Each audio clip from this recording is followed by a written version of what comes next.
Hey, what is up, mortals? Welcome to part 2 season 2 of What If Toga Was a Hero. I just wanted to greet you guys by just saying, sit back and relax, you're in for a treat. So, we begin. Himiko laid eyes on the enormous building in front of her. Yue, hi, she sprinted to her class in excitement. Uraraka was scheduled to be in the same class as Toga. She confidently slid the door open to the classroom only to be greeted by a colorful cast of characters. Almost every student was sitting quietly. There was, however, one familiar face in the crowd sitting like a delinquent. It was that boy from the entrance exam. He had the highest score and a lively personality. Everyone watched as the door slid open through curiosity. The boy was the last person who saw Toga's face and lit up with phenomenal fury. "You," the wrathful loudmouth shouted. "You're the one who stole my damn kill, you bastard." His yelling could be heard from across Japan at that point. "It's 8:15, can you give it a rest? No one needs to hear your whining this early," Himiko said as she playfully poked at this boy's temper, almost as if she was feeding his flames with her firewood. The class was entertained with the commotion as if they were watching a film at a cinema. A tall student with glasses and weirdly shaped eyebrows ran at them swiftly. "You two need to quiet down and behave. This institution does not need such disturbance at this hour." His hand started to wave up and down as he commanded the two of them to prevent any more social damage. The door slid open again when a friendly, messy-haired boy entered the room as he watched the chaos of the classroom continue. Bakugo stopped his barking as soon as he walked in. Toga wandered her eyes to what that yelling mongrel was staring at. "Why are you staring at him like that? Is he your boyfriend?" The feisty teenager reacted by shouting again. Ada glanced over to the one kid at the entrance exam who created an incredible display of power. "Good morning. My name is Tenya Ida," he announced while he marched over to the messy-haired student.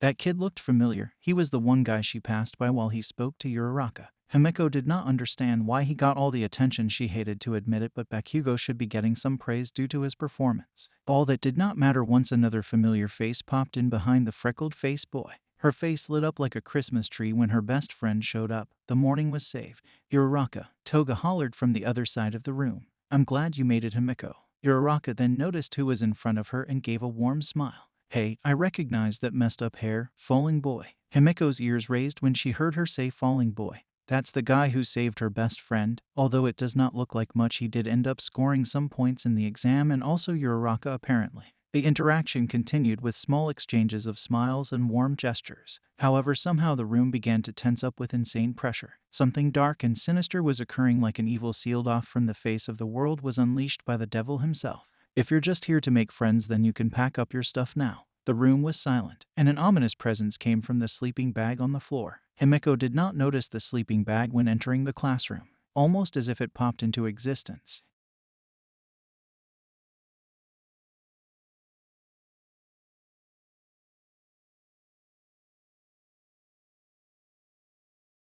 It took 22 seconds before you all shut up. That isn't going to work. Time is precious. Rational students would understand that. After the chilling introduction, the homeroom teacher gave everyone a seat. He introduced himself as Shota Aizawa. The students received their instructions on how to proceed the rest of the time in class. They were instructed to leave the classroom and change into their official UA gym suits. Everyone was to meet outside at the PE grounds. Himiko tugging at the collar of her jumpsuit, feeling uneasy with how baggy the outfit was. She was the sixth person to arrive inside with boredom. "How long do we have to wait for everyone to show up?" she questioned the punctual classmates. She could hear grumbling from one of the students. "Your voice annoys me, just shut up and wait," the fair-haired irritated boy Bakugo hollers. Everyone stared at him with annoyance. "You're no fun. We aren't here to have fun. We're here to be heroes." The two classmates locked death glares at each other while Midoriya chimed in, trying to ease the conflict. "Hey, catch on. You shouldn't really start a fight with anyone on the first day," he nervously said to his best friend. "Who told you? You can talk to me, Deku,"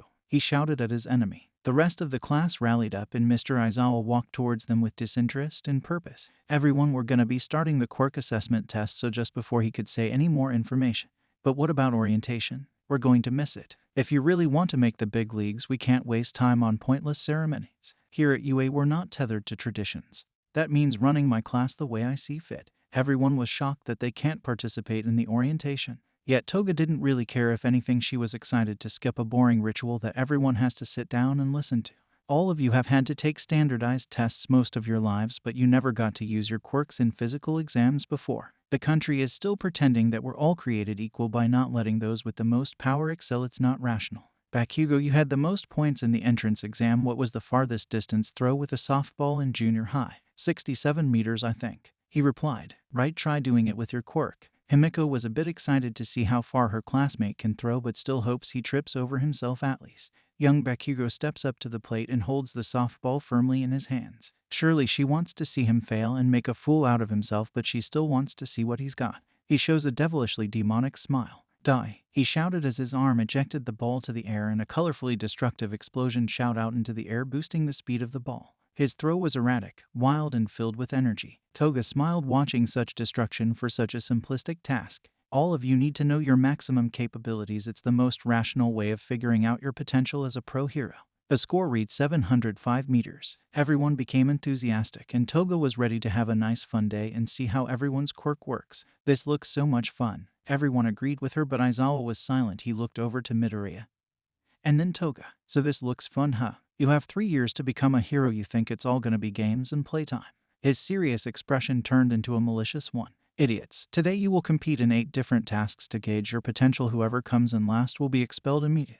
Everyone stood in silence while an awkward breeze of air surrounded the students. Except for one. Himiko leaps out with a silent demonstration of glee. This was a gamble of a lifetime, something to give her fear for sure, but also motivation to maintain her status as a student. Though the exams proved quite challenging, her speed and agility aided her. Uraraka and Himiko supported each other throughout these exams as each other's cheerleader. Especially at the ball throw, Ochako stepped up to plate and threw the ball with grace and ease, contrasting from Bakugo's display of sheer brute force. Next up, it was Midoriya's turn, and she tilted her head. He didn't do much in the other tests, but her best friend said he broke 3 limbs to save her life. The boy threw the ball with so much force and ferocity, only for it to land 46 meters away. He yelped in return, hoping that the ball would go farther. I erased your quirk. Aizawa's scarf was flowing and his eyes lit up blood red. The judges for this exam were not rational enough. Someone like you should not enroll in this school. Everyone whispered amongst each other, but Toga stayed her eyes and listened to the conversation. You're not ready. You don't have control over your power. Were you planning to break your bones again? Counting on someone to save your useless body? The teacher grabbed Midoriya up close to tell him he's worthless, that he shouldn't become a hero. Everyone witnessing the actions before them said nothing but waited to see what happened next. I've returned your impractical quirk. Now take your final throw. Hurry and get it over with. This shocked Toga. It reminded her of the many times people told her that her quirk is worthless. Deku watched as everyone whispered to themselves, but Toga smiled, mentally reassuring him that he's got what it takes. The boy stepped up to the plate and his breathing was irregular but confident. In an instant he shot the ball into the sky and the wind around him pushed everyone back a bit. The sheer force of his throw sent the ball into the heavens. He reeled his hand back, exposing his broken finger. Himiko's pupils dilated and her heart beat a couple of times faster than its original rhythm.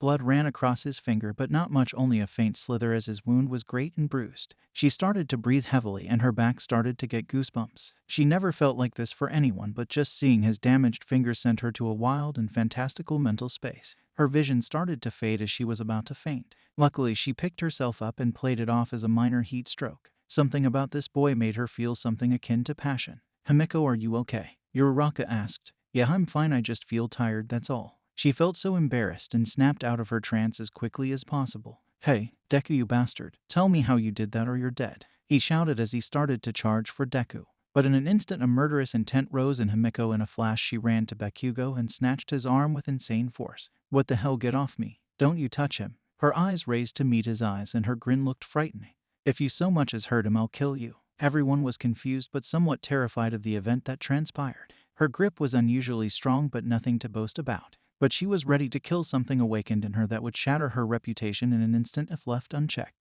She let go of him, realizing what she was willing to do, and strands of Aizawa's scarf wrapped around the two, binding them. That's enough. Stand down. It would be wise to avoid making me use my quirk so much, it gives me serious dry eye. An intense stare-off occurred. Bakugo started to growl while Himiko silently shot daggers with her eyes. But like a light switch she smiled and let go of him. The two were separated, but Deku ran up to her to thank her. She smiled warmly and acknowledged his thanks. After Test 8, the class grouped over to the leaderboard to see who gets expelled.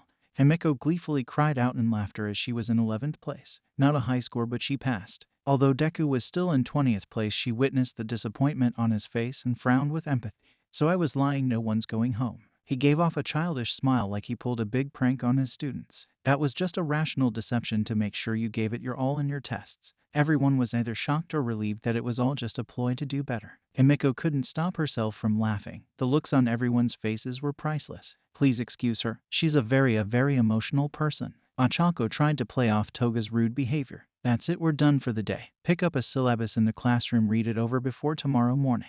Aizawa, with his usual blank expression, walked away and handed Midoriya a note, but Himiko was still laughing at the unexpected prank. The next couple of hours, Himiko and Uraraka were walking in the courtyard of the campus to pass the free time they have left. It was kind of scary and cool how you stopped Bakugo from hurting Deku like that. She nervously commented on what happened not too long ago. Oh yeah, I kind of went a bit overboard, she admitted. I mean, he was gonna hurt him, and luckily enough I was right there before he could. Well, Mr. Aizawa could have stopped him, Ochako added. I just wanted to be heroic. She felt embarrassed after talking about the situation, and Uraraka giggled. The two noticed Ada and Deku conversating from a distance. They made themselves known by hollering at the two boys, and the four greeted one another. You're the one who stopped Bakugo, and you're Infinity Girl. The two of them grinned at the boys, and Toga internally screamed. She had a feeling this wasn't going to be the last time that event was going to be brought up. I'm Toga Himiko, and your name is Deku Midori, you're right, she asked shyly. Deku, he blurted out in a questioning manner. Yeah, isn't that what Bakugo called you during the fitness test? Ochako questioned. Though it's not your fault. My real name is Izuku Midoriya, but Kachan calls me Deku to make fun of me. He sheepishly chuckles. Oh, I'm sorry, I didn't realize that. You know what? I think Deku could be a great hero name. Plus, I think it's kinda cute. She saved the conversation in the nick of time. Himiko darted her eyes towards Uraraka when she called his name cute. It was an innocent compliment, but something in her heart felt a bit off. Almost like jealousy. It was a weird feeling, and she never felt this way at all. It was all a new experience for her, and she was aware of what she was feeling but couldn't believe it. The four of them went on to go home for the day. Himiko still had her mind racing when she arrived at her front door. She felt lighter and smiled. Izuku Midoriya,